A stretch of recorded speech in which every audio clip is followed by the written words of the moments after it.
हम लोगों को क्या क्या पढ़ना है? माइटोकॉन्ड्रिया। अब इस माइटोकॉन्ड्रिया को आप ही लोग बता रहे हैं कि it is known as power house of the cell. अब इस पॉइंट को समझने से पहले, ठीक है, पहले हम लोग इस माइटोकॉन्ड्रिया का स्ट्रक्चर को डिस्कस कर लेते हैं, जो सबसे फर्स्ट पॉइंट है। और बहुत सारे एग्जाम्स में आप हायर एजुकेशन में भी जाइएगा, 12th के बाद नीट वगैरह के एग्जाम में या 10th में NTSC के एग्जाम में, ये मैक्सिमम बार ये क्वेश्चन आया है कि which of the following cell organelles is known as semi autonomous self replicating cell organelles. ठीक है, तो इसमें दो सेल ऑर्गेनेल्स होगा और हम लोग सबसे पहले जो पढ़ने जा रहे हैं, ये जो फिगर दिख रहा है, ठीक है, यहाँ जो स्क्रीन पे फिगर अवतरित हुआ है, ये फिगर क्या है? माइटोकॉन्ड्रिया। क्या बताए ये फिगर क्या है? माइटोकॉन्ड्रिया ही है। कंफर्म है सब? कंफर्म है, माइटोकॉन्ड्रिया ही है। चलिए ठीक, कोई डाउट भी है कि माइटोकॉन्ड्रिया नहीं है? अब आइए इस माइटोकॉन्ड्रिया को हम लोग डिस्कस करते हैं। क्या बताए सबसे फर्स्ट पॉइंट? ये क्या है? It is a double membranous. क्या होगा? Double membranous. Double membranous semi autonomous.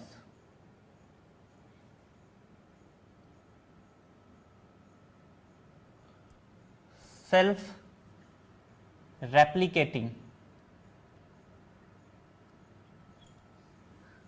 Cell organelles.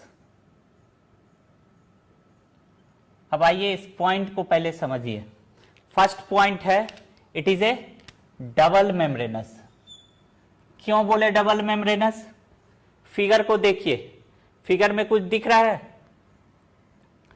Figure में दिख रहा है कहीं पे डबल मेम्ब्रेन है? एक इधर यहां पे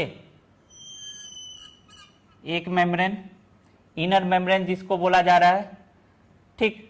आउटर मेम्ब्रेन कहीं पे दिख रहा है? इसके जस्ट बाहर वाला इस जगह पे देखिए, यहां दिख रहा है। ये क्या डिनोट कर रहा है? Outer membrane. तो क्या है कि माइटोकॉन्ड्रिया को अगर देखिएगा, एक फिगर इधर भी हम लोग ड्रॉ करते हैं, इससे भी समझने का कोशिश कीजिएगा कि इसमें क्या होगा? दो मेम्ब्रेन होगा। यहां पे फिगर पे भी देख रहा है, ये क्या है? Inner membrane. ये जो रेड कलर से देख रहे हैं, ये क्या है? ये रेड कलर दिख रहा है, पूरा पूरा रेड कलर दिख रहा है ना? इस फिगर में जो रेड कलर में है, ये क्या है? Inner membrane. बाहर जो है, इसको हम लोग बोल रहे हैं आउटर मेम्ब्रेन। तो इनर मेम्ब्रेन, दो मेम्ब्रेन होगा, एक आउटर मेम्ब्रेन और दूसरा इनर मेम्ब्रेन। अब दोनों में अंतर क्या दिख रहा है? इनर मेम्ब्रेन और आउटर मेम्ब्रेन में डिफरेंस क्या है? इनर मेम्ब्रेन जो है, इनर मेम्ब्रेन कंटिन्यूअस है। अगर यहां भी देखिए, ये जो आपको पर्पल कलर में जो दिख रहा है, ये पूरा का पूरा आउटर मेम्ब्रेन जो है, आउटर मेम्ब्रेन क्या है? ये पूरा आउटर मेम्ब्रेन कंटिन्यूअस है। ठीक है, ये पूरा जो आउटर मेम्ब्रेन है, ये आउटर मेम्ब्रेन क्या है? कंटिन्यूअस है। और इनर मेम्ब्रेन को देखिए, ये रेड में जो है, ये क्या है? एक फिंगर लाइक फोल्ड में अरेंज्ड है। यहां पे भी हम लोग ड्रॉ किए हैं। तो ये हो गया आउटर मेम्ब्रेन आपका, और ये इनर मेम्ब्रेन। ठीक है, and inner membrane shows the finger like projection. ये जो inner membrane finger like projection यहां पे दिखा रहा है, इधर देखिए फिगर में इनर मेम्ब्रेन है, यहां पे फिंगर लाइक प्रोजेक्शन, ये इधर भी है, यहां पे फिंगर लाइक प्रोजेक्शन, इधर भी देखिए इनर मेम्ब्रेन फोल्ड हुआ है। जो ये इनर मेम्ब्रेन फोल्ड हुआ है, फोल्ड होके जो फिंगर लाइक प्रोजेक्शन बनाया है, the folding of the inner membrane forms finger like structure known as, इसको हम लोग क्या बोलेंगे? इस स्ट्रक्चर को क्या बोलते हैं? दैट इज नोन एज, क्या कहेंगे इसे? क्रिस्टी। क्या कहलाएगा? क्रिस्टी। इधर भी देखिए फिगर में,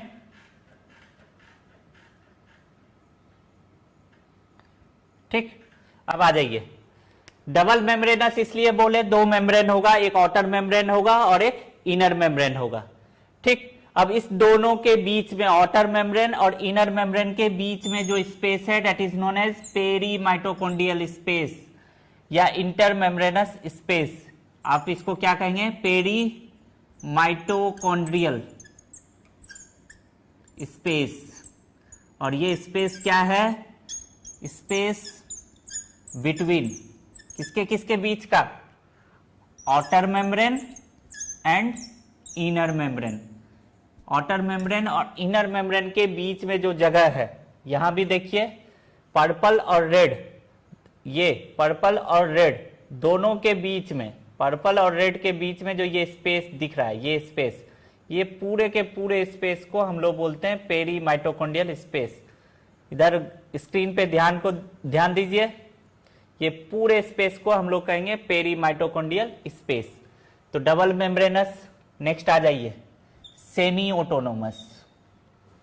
what is known as semi autonomous? अब इस फिगर में कहीं पे देखिए दिख रहा है राइबोसोम भी है।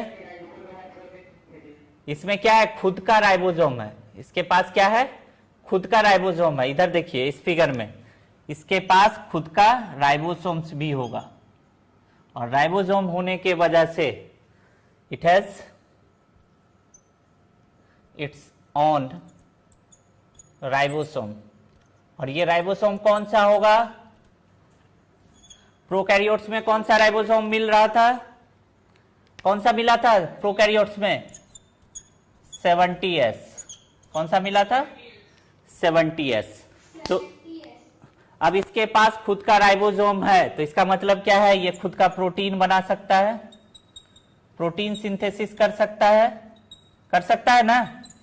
राइबोसोम का काम होता है प्रोटीन बनाना, प्रोटीन सिंथेसिस करना।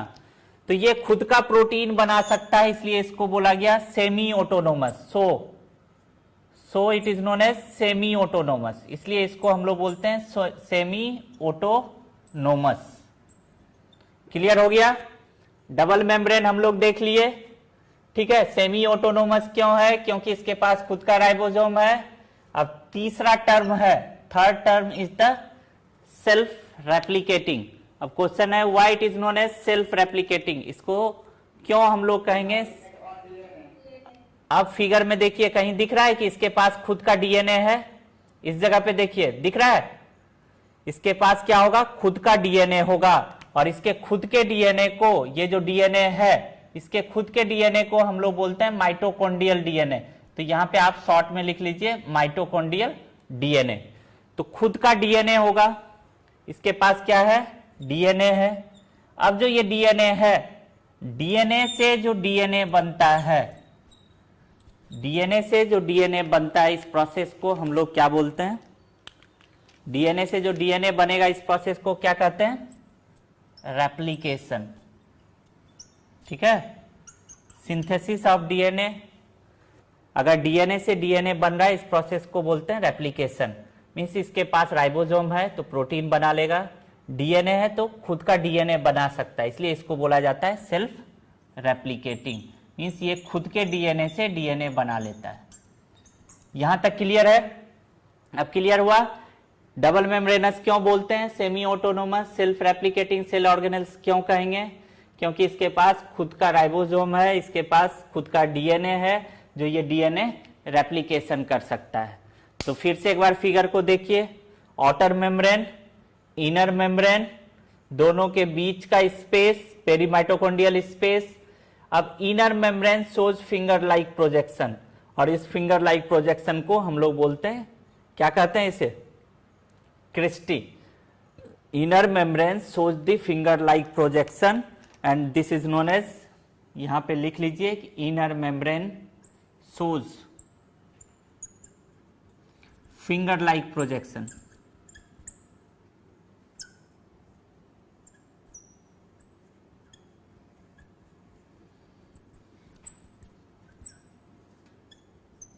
And it is known as, इसी को हम लोग क्या कहेंगे?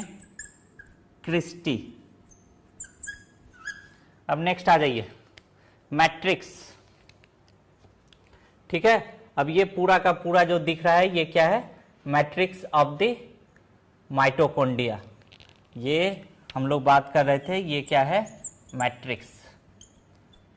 ठीक, मैट्रिक्स में क्या होगा, खुद का राइबोसोम होगा और खुद का इसके पास क्या होगा, डीएनए होगा, ये खुद का डीएनए होगा। अब मैट्रिक्स जो है, एक साइकिल पढ़िएगा हायर क्लास में कि during the process of respiration, जब रेस्पायरेशन होता है तो respiration is not a single step process. ऐसा नहीं है कि जो हम लोग पढ़ते हैं कि खाना खाते हैं, खाना खाने से हमें एनर्जी मिलता है, जितना कम टाइम लगा इसको बोलने में उससे कहीं ज़्यादा कॉम्प्लेक्स प्रोसेस है। रेस्पायरेशन क्या है, एक मल्टी स्टेप कॉम्प्लेक्स प्रोसेस है, इसमें अलग अलग स्टेप होता है। तो फर्स्ट स्टेप होता है ग्लाइकोलाइसिस, सेकेंड स्टेप होता है क्रेब्स साइकिल।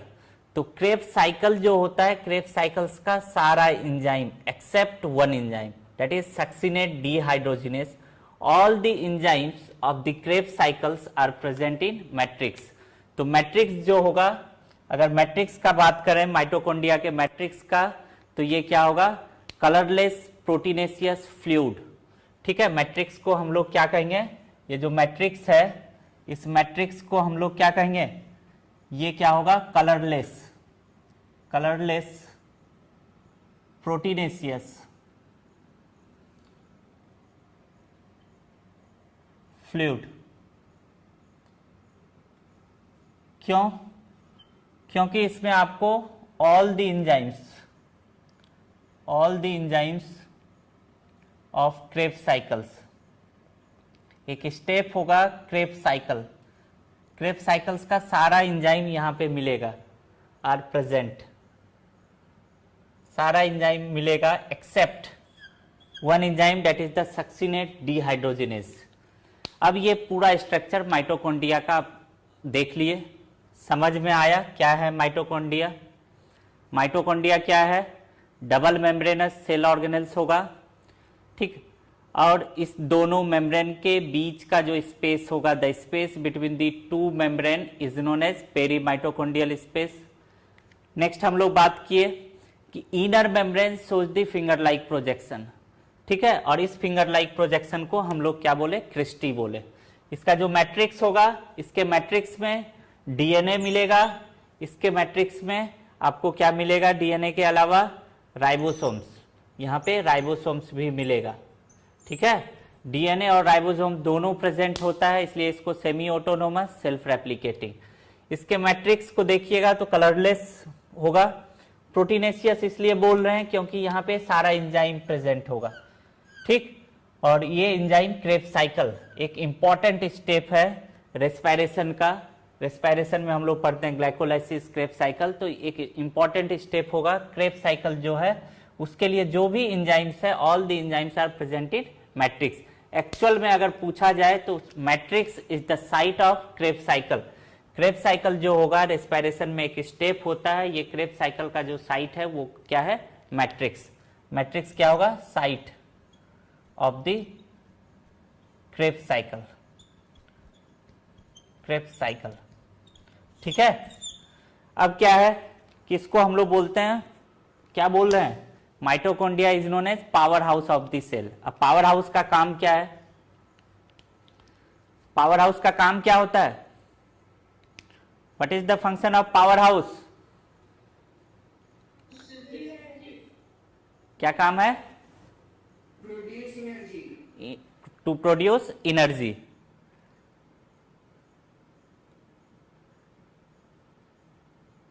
ठीक है, तो टू प्रोड्यूस एनर्जी। अब ये एनर्जी कहां से आएगा, पावर हाउस में एनर्जी कहां से आता है, कैसे एनर्जी का प्रोडक्शन होता है।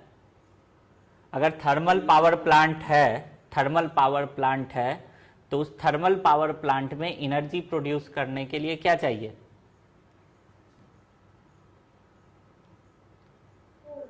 कोल चाहिए। तो हम लोगों को एनर्जी प्रोड्यूस करने के लिए क्या चाहिए, क्या चाहिए, एनर्जी प्रोड्यूस करने के लिए क्या चाहिए हम लोगों को, फूड चाहिए।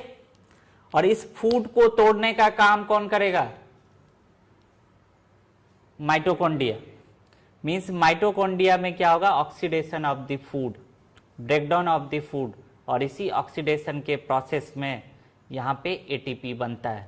ठीक, यहाँ पे क्या बनेगा, site of the ATP synthesis जो बोलते हैं। जब हम लोग बात कर रहे हैं यहाँ पे क्रिस्टी का, ये क्रिस्टी को अगर देखिएगा तो इस क्रिस्टी के ऊपर, ये जो क्रिस्टी है और डिटेल में आप पढ़िएगा हायर क्लास में, इस क्रिस्टी के ऊपर टेनिस रैकेट लाइक स्ट्रक्चर होगा। ठीक है, क्या होगा, इस क्रिस्टी पे न्यूमरस बहुत सारा टेनिस रैकेट लाइक स्ट्रक्चर होता है, ऐसे अरेंज्ड होता है। ठीक, या इसको हम लोग बोलते हैं स्टॉक्ड स्फेरिकल पार्टिकल, ऐसे अरेंज्ड होगा दोनों साइड। और इस स्टॉक्ड स्फेरिकल पार्टिकल को हम लोग बोलते हैं F0 F1 पार्टिकल। ये क्या कहलाएगा, F0 F1 particle, F0 F1 particle, फर्नांडे particle, या इसको हम लोग ऑक्सीजोम भी बोलते हैं। अब ये जो F0 F1 पार्टिकल है, यहीं पे एक एंजाइम होगा एटीपेज। ठीक, और ये एटीपेज क्या करता है, एडीपी से एटीपी बनाने में मदद करेगा, फॉस्फोराइलेशन करा देगा एडीपी का। और ये पूरा प्रोसेस होता है कि यहाँ पे प्रोटॉन का पंप होगा, यहाँ भी प्रोटॉन का मूवमेंट होगा। प्रोटॉन का जब मूवमेंट होगा तो एटीपेज एंजाइम एक्टिवेट होगा, एटीपेज एंजाइम एक्टिवेट होगा तो एटीपी का फॉर्मेशन होगा। आपको जो समझना है क्या है कि माइटोकॉन्ड्रिया क्या है, यहाँ पे ऑक्सीडेशन ऑफ फूड होगा और फूड के ऑक्सीडेशन से यहाँ पे एनर्जी मिलेगा। तो मेन फंक्शन क्या हो गया, साइट ऑफ द रेस्पिरेशन या site of the Krebs cycle कहिए, एंड एटीपी प्रोडक्शन, यहाँ पे एटीपी का फॉर्मेशन होगा। ठीक है, तो माइटोकॉन्ड्रिया क्लियर हुआ, हो गया क्लियर? हाँ बोलिए। F0 F1 is the stocked spherical particle. इसको अगर देखिएगा, एक मिनट चालू कीजिए, इसको अगर देखिएगा तो ये ऐसा दिखता है। ठीक है, स्टॉक लाइक स्ट्रक्चर होगा, इसके ऊपर एक स्फेरिकल पार्टिकल होगा और नीचे बेस होगा। आप इसको टेनिस रैकेट लाइक स्ट्रक्चर भी बोल सकते हैं, या आप इसको स्टॉक्ड स्फेरिकल पार्टिकल बोलते हैं, F0 F1 पार्टिकल। ठीक, अब क्या होता है, अभी पूरा प्रोसेस नहीं समझा सकते, कि इधर से H+ का मूवमेंट होगा। ठीक है, H+ का जब मूवमेंट होगा तो यहाँ पे आपका एडीपी में इनऑर्गेनिक फॉस्फेट ऐड होगा और ये एटीपी बनेगा। इलेक्ट्रॉन ट्रांसपोर्ट सिस्टम होता है। ठीक, उसके थ्रू यहाँ पे एटीपेज एंजाइम, एटीपेज, तो इतना डिटेल नहीं पढ़ना, बस ये समझिए कि ये क्रिस्टी के ऊपर बहुत सारा न्यूमरस क्या होगा, स्टॉक्ड स्फेरिकल पार्टिकल होगा। मेन जो एटीपी का फॉर्मेशन का जो साइट है वो यही है। ठीक है, तो ये कहाँ है, माइटोकॉन्ड्रिया के अंदर है, तो इसलिए हम लोग बोलते हैं कि mitochondria is the power house of the cell. आपको ज्यादा डिटेल नहीं जाना है, बस इतना समझिए कि it is the power house of the cell. ठीक है, और ये एक स्टॉक्ड स्फेरिकल पार्टिकल है। स्टॉक्ड मीन्स स्टॉक, यहां से यहां तक स्टॉक है, ये स्फेरिकल स्ट्रक्चर इसके ऊपर होगा, और ये प्रेजेंट कहां पे होता है, क्रिस्टी।